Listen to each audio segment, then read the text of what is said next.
may yahdihillahu fala mudhillalah. Barang siapa yang telah Allah berikan petunjuk dan hidayah, maka tidak akan pernah sesat selamanya. Wa may yudlilhu fala hadiyalah. Dan barang siapa yang telah Allah sesatkan, maka tidak akan mendapatkan petunjuk selamanya. Asyhadu an la ilaha illallah wahdahu la syarikalah wa asyhadu anna Muhammadan abduhu wa rasuluh. Saya bersaksi tiada Tuhan yang berhak disembah kecuali Allah, dan Muhammad benar-benar hamba juga utusannya.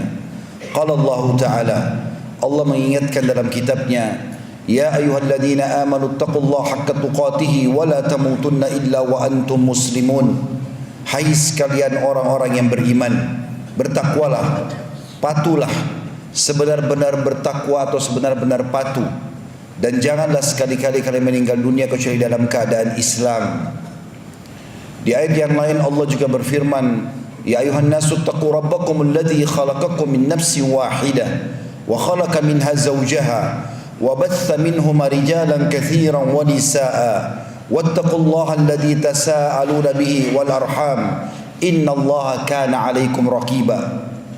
Hai sekalian manusia, sekali lagi bertakwalah, hanya patuh dan tunduklah kepada satu-satunya pencipta segala sesuatunya, baik di langit, di bumi, di kedalaman lautan, terjangkau atau tidak terjangkau oleh mata kalian, yaitu Allah yang telah menciptakan kalian dari jiwa yang satu, yaitu Adam alaihissalam, dan juga menciptakan dari jiwa yang satu istrinya Hawa alaihissalam, dan telah banyak memberikan keturunan laki-laki juga perempuan dari keduanya. Sekali lagi bertakwalah kepada Allah, hanya tunduk dan patuh kepada Allah dan jaga hubungan silaturahim. Sesungguhnya Allah senantiasa mengawasi kalian. Di ayat yang lainnya Allah juga berfirman, ya ayyuhalladzina amanu taqullaha wa qulu qawlan sadida yuslih lakum a'malakum wa yaghfir lakum dhunubakum wa may yuti'illaha wa rasulahu faqad faza fawzan 'azima. Hai sekalian orang-orang yang beriman, sekali lagi bertakwalah, hanya patuh dan tunduklah kepada Allah, dan ucapkan kalimat yang benar. Niscaya Dia akan memperbaiki amal-amal perbuatan kalian, mengampuni dosa-dosa kalian. Barang siapa yang mentaati Allah dan Rasulnya, maka dia telah mendapatkan kemenangan yang besar. Amma ba'd, fa inna asdaqal hadithi kitabullah. Kita tahu sebaik-baik rujukan umat Islam dalam segala lini kehidupan mereka, terutama ibadah, yaitu kitabullah Al-Quran. Wa khair hadyu Muhammadin sallallahu alaihi wasallam. Dan sebaik-baik petunjuk setelah Al-Quran adalah petunjuk Nabi besar Muhammad sallallahu alaihi wasallam, yang dikenal dengan As-Sunnah. Wa syarrul umuri muhdatsatuha. Dan ketahuilah,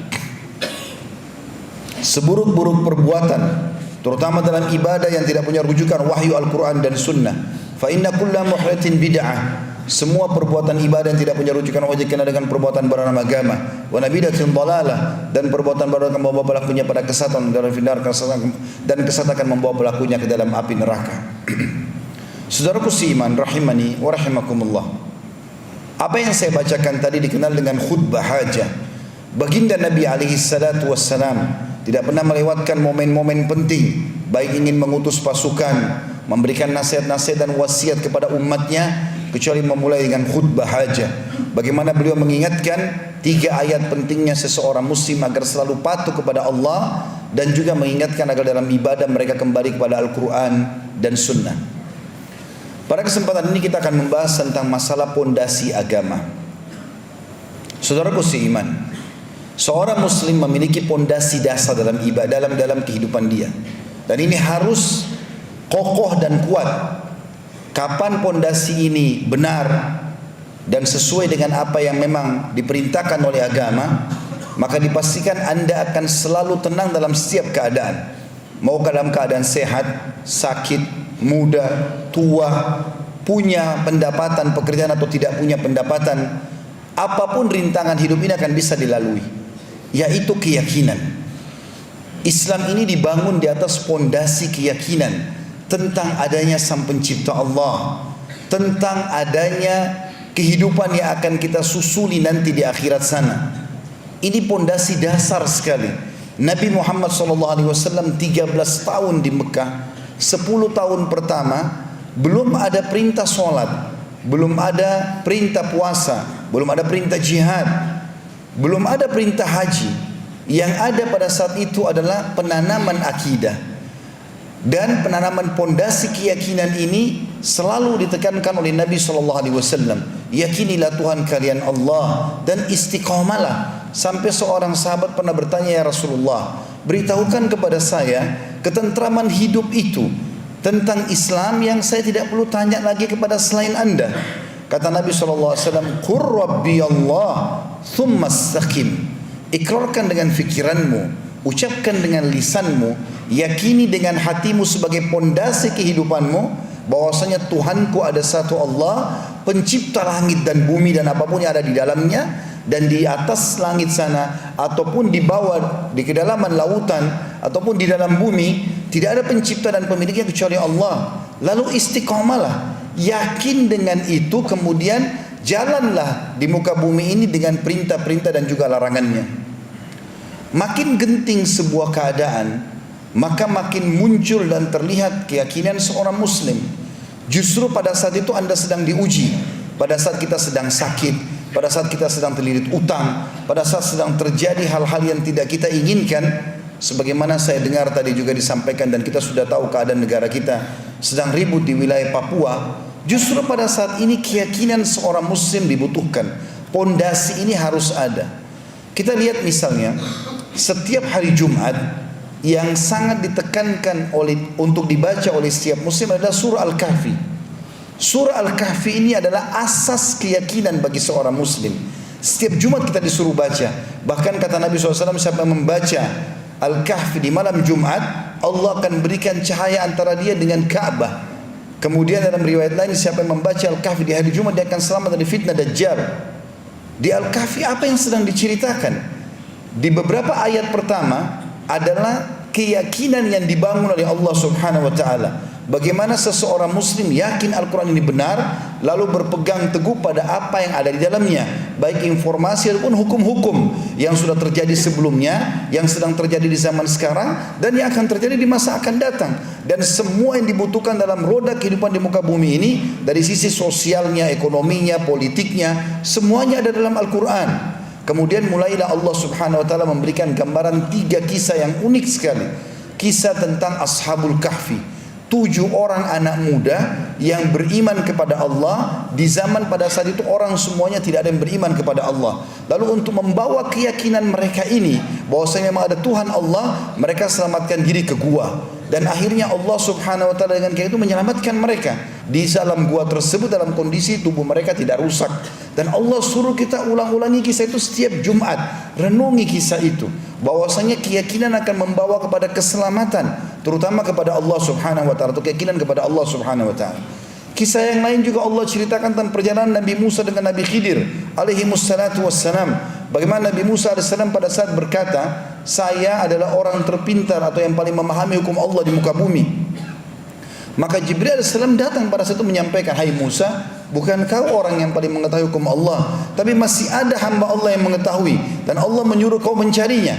Maka mulailah diceritakan dalam surah Al-Kahfi bagaimana Musa alaihissalam jalan mencari Khidir. Lalu pada saat bertemu dengan Khidir, dia minta, semoga engkau bisa mengajarkan kepadaku ilmu yang Allah ajarkan kepadamu. Apa kata Khidir? Tentang masalah pondasi keyakinan.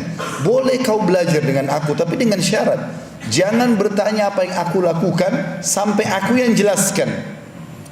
Maka kata Musa, baik, saya ingin, saya boleh jalankan itu. Kata Khidir, bagaimana kau bisa meyakini itu atau menjalani itu sementara kamu sendiri tidak akan bisa sabar melihat sesuatu yang belum pernah masuk di benak kamu. Dia mengatakan, saya coba bersabar. Maka terjadilah sesuatu yang unik pada saat itu. Dalam Al-Quran dalam surah Kahfi diceritakan, Khidir naik di atas sebuah kapal dengan Musa alaihi wassalatu wassalam.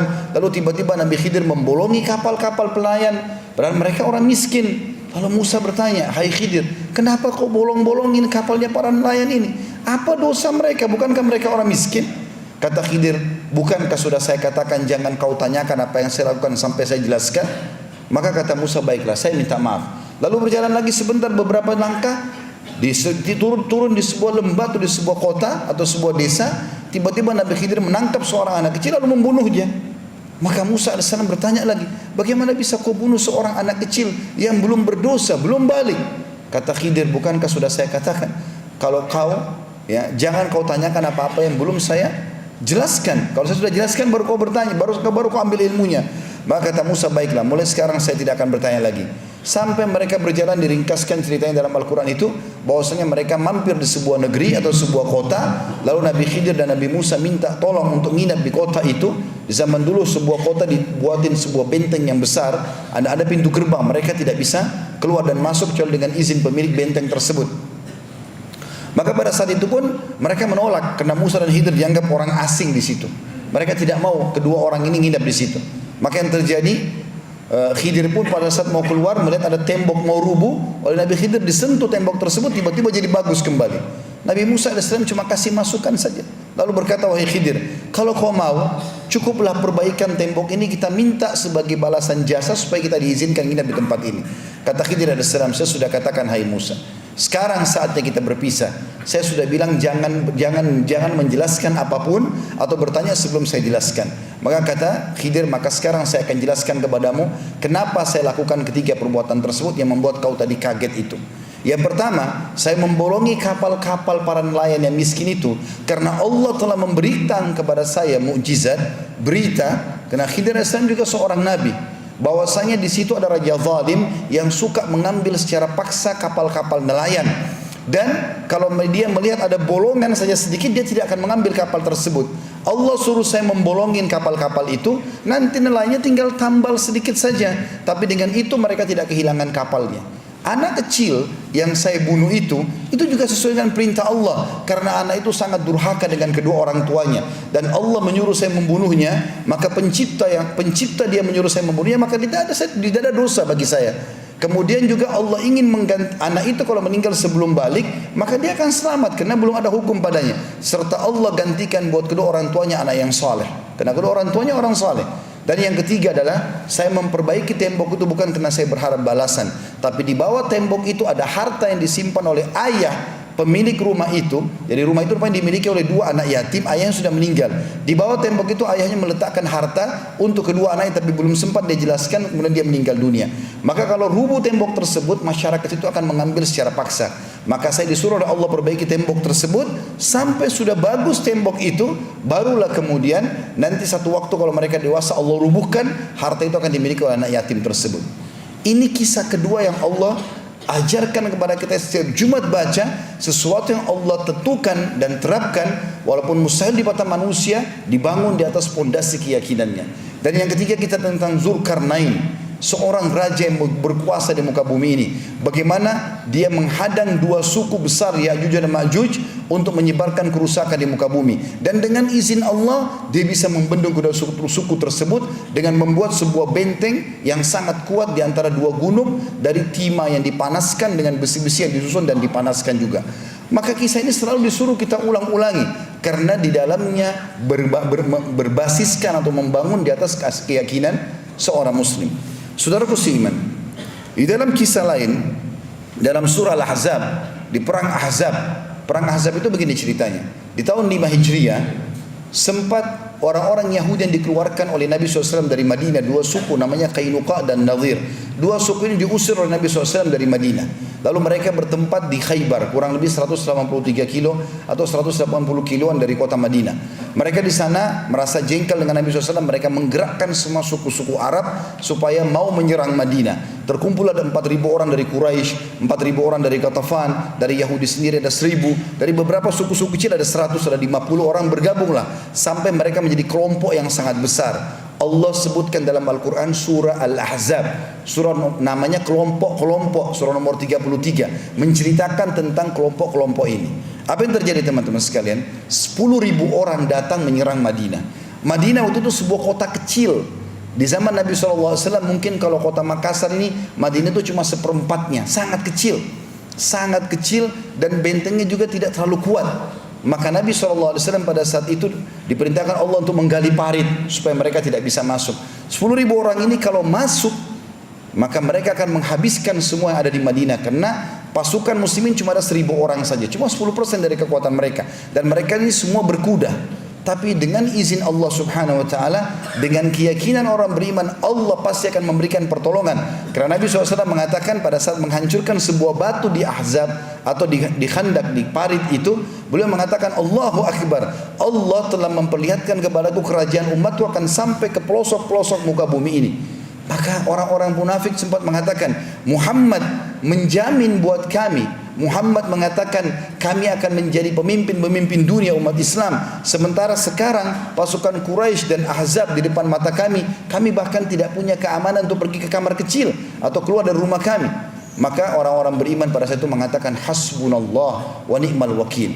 Allah menyebutkan dalam surah Al-Ahzab ayat 22, A'udzu billahi minasyaitonir rajim, walamma ra'al mu'minuna al-ahzaba qalu hadza ma wa'adana Allah wa rasuluhu wa sadaqallahu wa rasuluhu wa ma zadahum illa imanan wa taslima. Dan tak kala orang-orang mukmin melihat golongan-golongan yang bersekutu itu, pasukan Ahzab, kita bayangkan kalau kita ada di sebuah lokasi, jumlah kita cuma 1000 orang, di depan kita 10.000 orang. Kalau zaman sekarang ini orang pakai tank semuanya. Kalau orang menggunakan kuda pada satu pasukan kuda, kudanya semua pakai besi, orangnya pun pakai besi semuanya. Dan ini kuda dilatih, di bagian kepalanya dipasang seperti tanduk, bisa menyeruduk dan membunuh orang juga, terlatih. Maka pada saat orang-orang beriman melihat golongan-golongan tersebut, mereka berkata, inilah yang dijanjikan Allah dan Rasulnya kepada kita, dan benarlah Allah dan Rasulnya. Makanya maksudnya adalah kami sangat yakin walaupun sekuat ini pasukan depan mata kami, Allah sudah menjanjikan melalui lisan Nabi-Nya Muhammad SAW kita akan menang. Dan demikian, dan yang demikian itu tidaklah menambah kepada mereka kecuali iman dan ketundukan kepada Allah. Dan gara-gara itu Allah Subhanahu wa taala berikan mereka kemenangan di malam ke-44 atau malam 45 dari masa pengepungan Madinah. Allah Subhanahu wa taala mengutus kepada mereka angin yang sangat kencang dan dingin, membuat pasukan Ahzab itu hancur.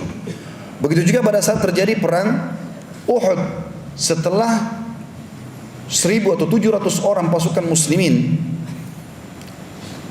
kurang lebih terbunuh 70 orang, sisa 630 orang. 630 orang ini waktu terbunuh, waktu terjadi peperangan Uhud dan muslimin dikalahkan, maka 630 orang termasuk Nabi Muhammad SAW semuanya luka, dari kepala mereka sampai kaki mereka. Minimal orang yang punya luka pada saat itu adalah 2 sabetan pedang. Kita bisa bayangkan teman-teman, kalau silet saja kena jari kita sudah sakitnya luar biasa. Sabetan pedang itu sangat besar, itu minimal luka. Ada yang terkena di bagian kepala dan bagian punggung itu paling minimal. Yang lainnya kena tombak, kena anak panah, luka semuanya.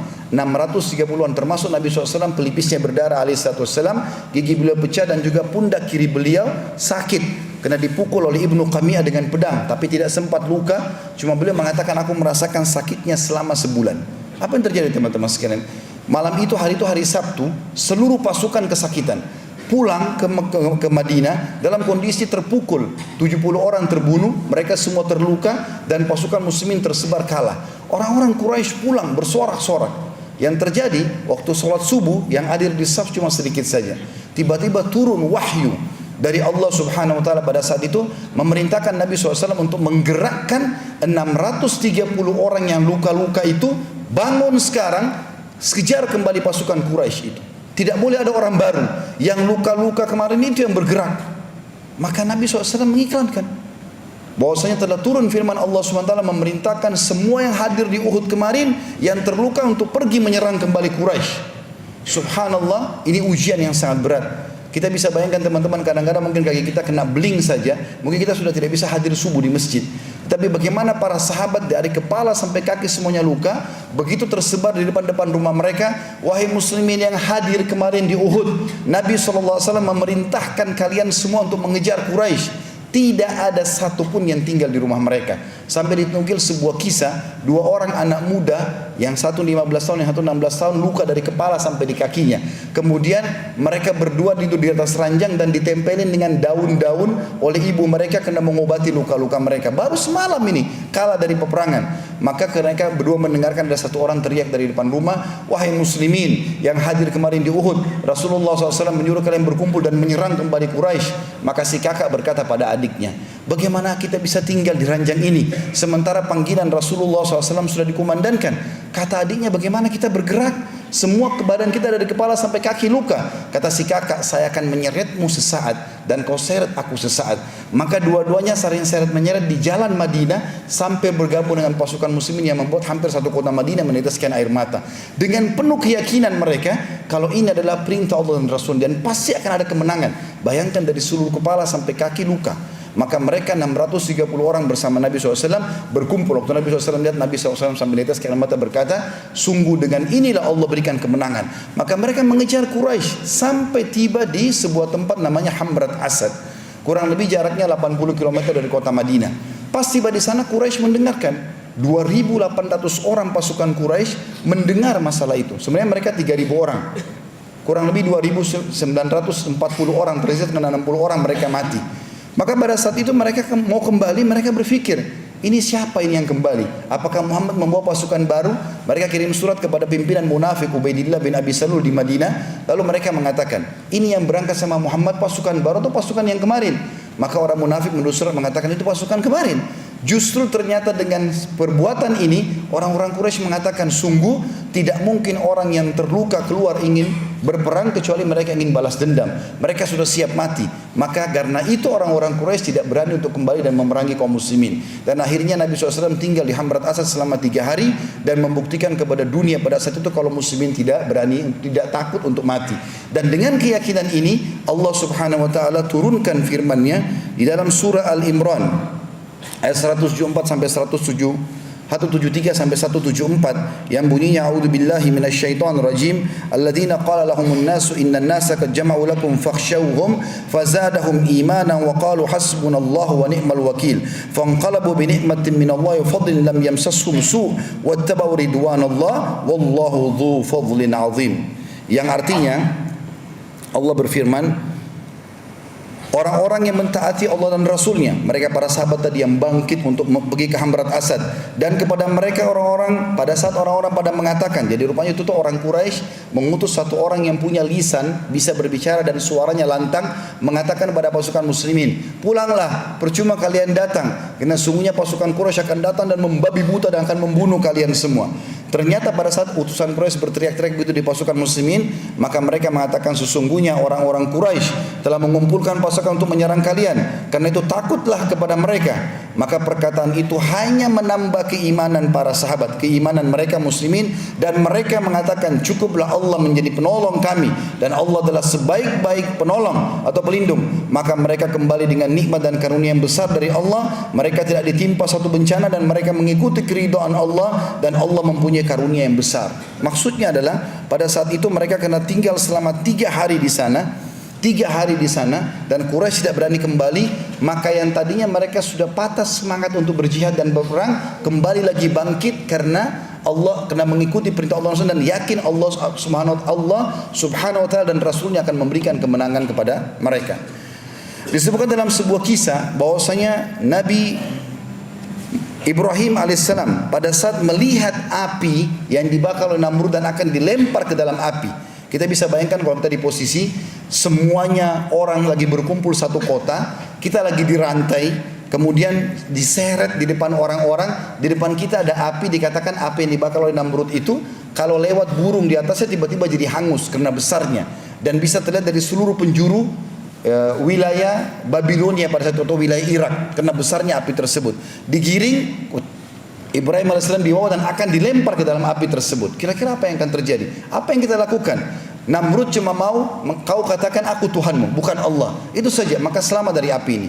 Tapi Ibrahim AS dikatakan dalam hadis yang sahih dari Ibnu Abbas radhiyallahu anhu bahwasanya beliau berkata, hasbunallah wa ni'mal wakil. Qalaha Ibrahim alaihissalam hina ulkiya finnar wa qalaha Muhammadun hina qalu innan nasa qad jama'u lakum fakhshawhum fazadahum imana wa qalu hasbunallah wa ni'mal wakil. Ketahuilah pada saat Ibrahim alaihissalam melihat api dan akan dilempar di api, dia malah menambah keyakinannya sambil mengatakan cukuplah Allah sebagai penolong kami. Dan Nabi Muhammad SAW juga kata Ibn Abbas mengucapkan ini pada saat ditakut-takuti oleh Quraisy. Mereka mengatakan bahwasanya pulanglah, bubarlah pulang ke Madinah karena orang Quraisy akan membabi buta membantai kalian.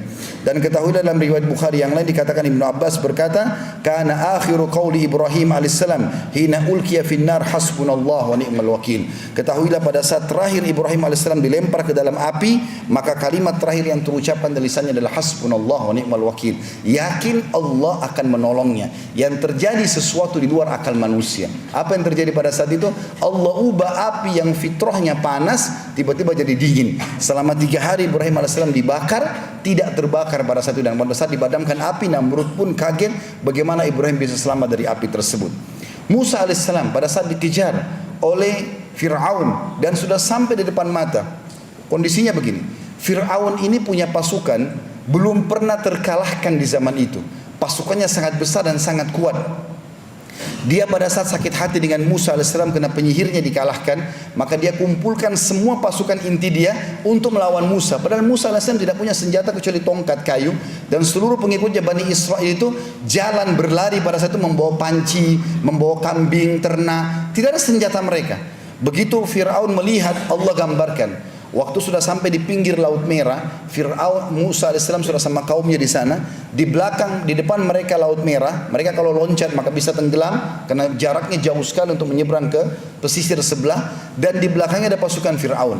Maka Fir'aun itu bertanya, mana mereka itu? Lalu kata prajuritnya, itu sana. Maka Allah gambarkan bagaimana kesombongan Fir'aun. Dia mengatakan, innahum lasyirzimatun qalilun. Itu mereka, jumlahnya kecil sekali, bantai saja.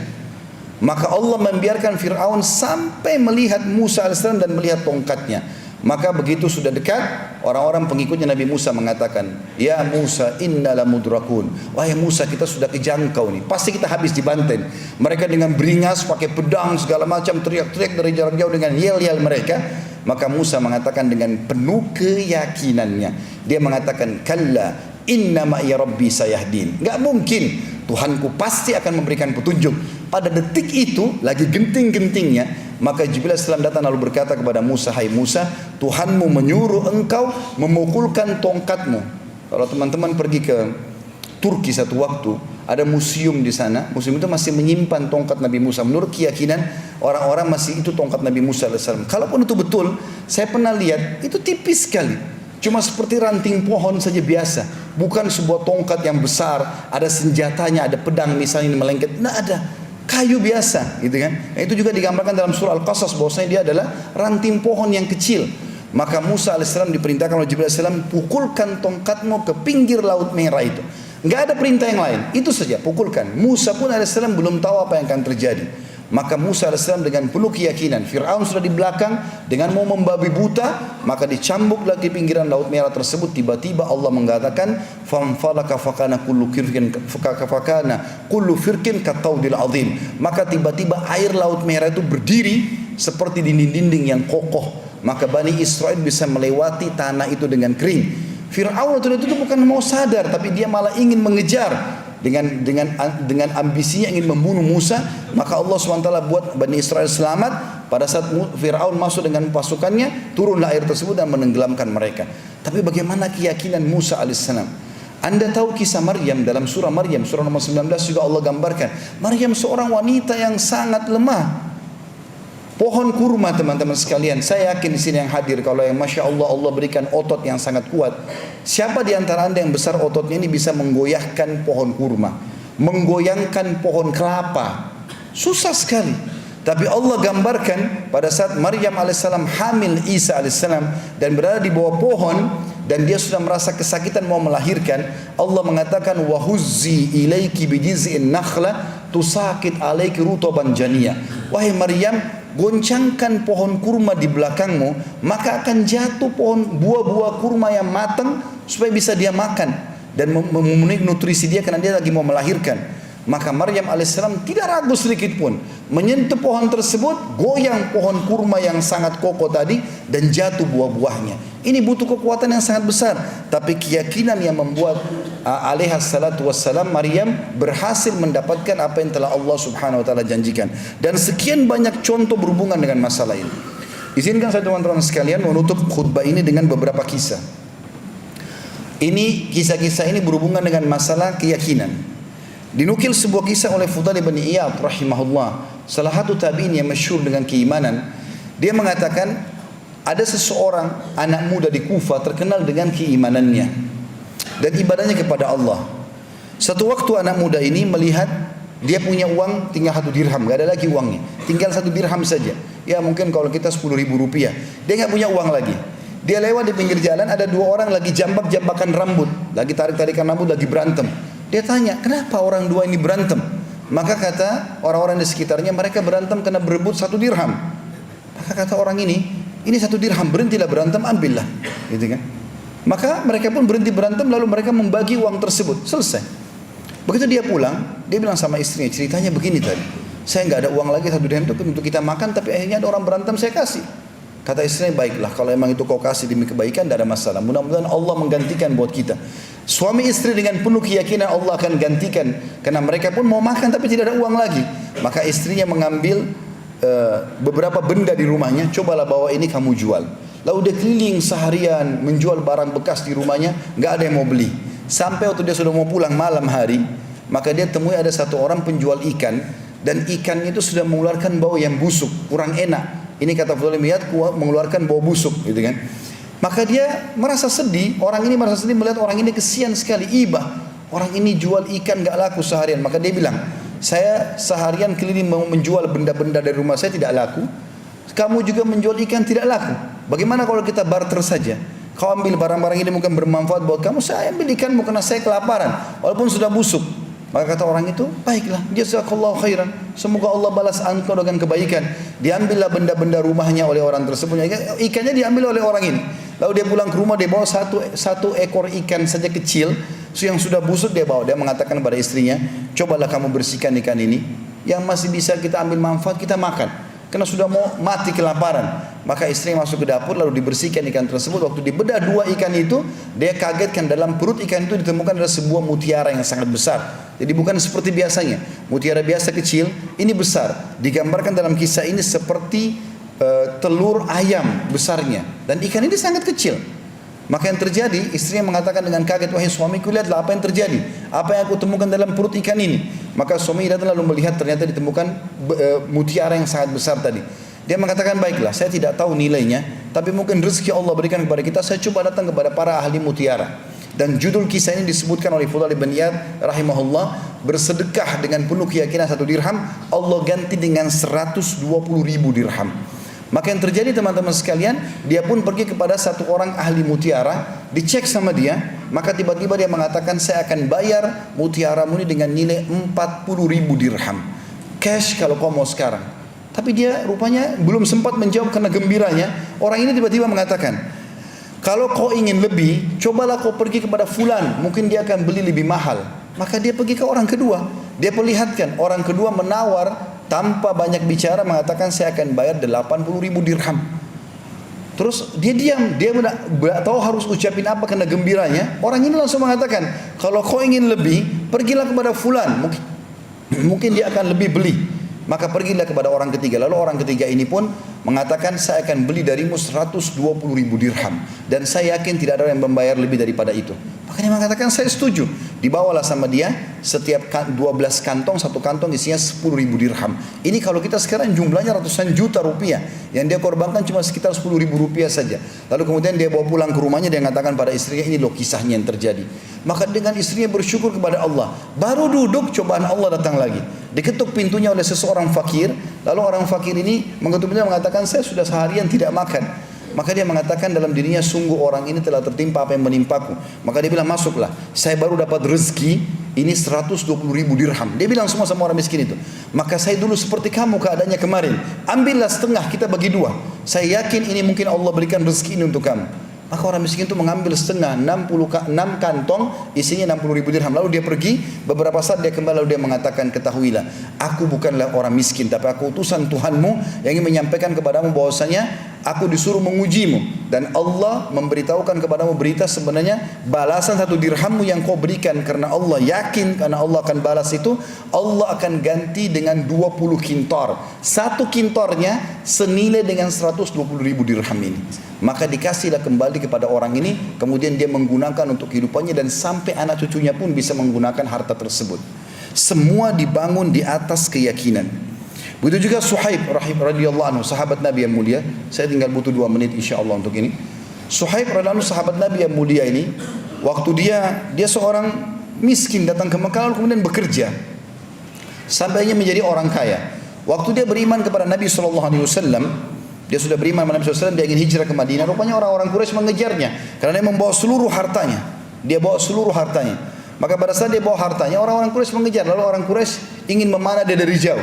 Dia pun berhenti, lalu dia mengeluarkan anak-anak panahnya. Lalu dia mengatakan, wahai Quraisy, kalian tahu tidak ada orang yang lebih mahir menggunakan panah di antara kalian melebihi aku. Demi Allah, aku tidak akan biarkan kalian mendekati aku kecuali aku akan lepaskan anak panah ini. Setelah itu pun aku akan menghadapi kalian dengan pedangku. Dan kalian tahu juga orang yang paling mahir menggunakan pedang. Maka orang-orang Quraisy diam pada saat itu, karena yang mau ngeroyoki dia banyak sekali. Pada saat dia lihat orang-orang Quraisy ini terdiam, Suhaib mengatakan, begini saja, kalau kalian memang tujuannya mengejar karena hartaku, kalian anggap ini hak kalian, maka aku akan tinggalkan hartaku. Kalau aku tinggalkan harta, apakah kalian akan biarkan aku? Mereka bilang, tentu saja, harta itu aja yang kami inginkan. Maka Suhaib pun membiarkan harta tersebut. Kemudian beliau pergi hijrah ke Madinah dengan penuh keyakinan Allah pasti akan gantikan dengan sesuatu yang lebih baik. Pada saat dia tiba di Madinah, maka Nabi SAW langsung tersenyum menyambutnya sambil mengatakan, telah beruntung perniagaanmu wahai Abu Yahya. Maksudnya Suhaib radhiyallahu anhu. Lalu turunlah firman Allah SWT dalam surah Al-Baqarah ayat 207 tentang Suhaib radhiyallahu anhu, karena dia penuh keyakinan meninggalkan hartanya karena Allah, Allah akan ganti dengan sesuatu yang lebih baik. Allah mengatakan, a'udzubillahi minasyaitonir rajim, wa minan nasi may yashri nafsahu ibtigha'a mardatillah. Dan di antara manusia ada orang-orang yang mengorbankan dirinya karena ingin mencari keridhaan Allah, dan dengan itu akhirnya Allah Subhanahu wa taala membukakan pintu rezeki yang sangat luas baginya di Madinah. Terakhir teman-teman sekalian, saya akan tutup dengan kisah tentang seorang pengusaha besar di Saudi, bagaimana Allah Subhanahu wa taala memberikan kepada dia perusahaan-perusahaan yang besar padahal dia tadinya adalah seorang pegawai saja. Disebutkan sebuah kisah, dia pernah kerja di tempat bea cukai di Saudi. Kemudian dia termasuk orang yang selalu menolak sogok menyogok. Dia tidak mau sama sekali dibayar. Apa yang merupakan peraturan diikuti sama dia, kalau enggak dibiarkan. Dia tidak berani untuk melanggar hukum Allah Subhanahu wa taala.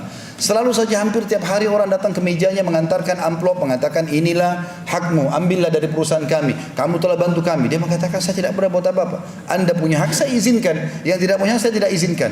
Tapi karena ini selalu tiap hari terjadi, dan dia tahu seorang atasan dia selalu saja menerima sogokan dan datang pada dia sambil mengatakan, ketahuilah bahwasanya ini adalah harta yang Allah mudahkan buat kita, ambil saja. Dia mengatakan, tidak, demi Allah, saya tahu ini harta yang tidak benar, karena orang-orang yang tidak punya hak pun akan mendapatkan.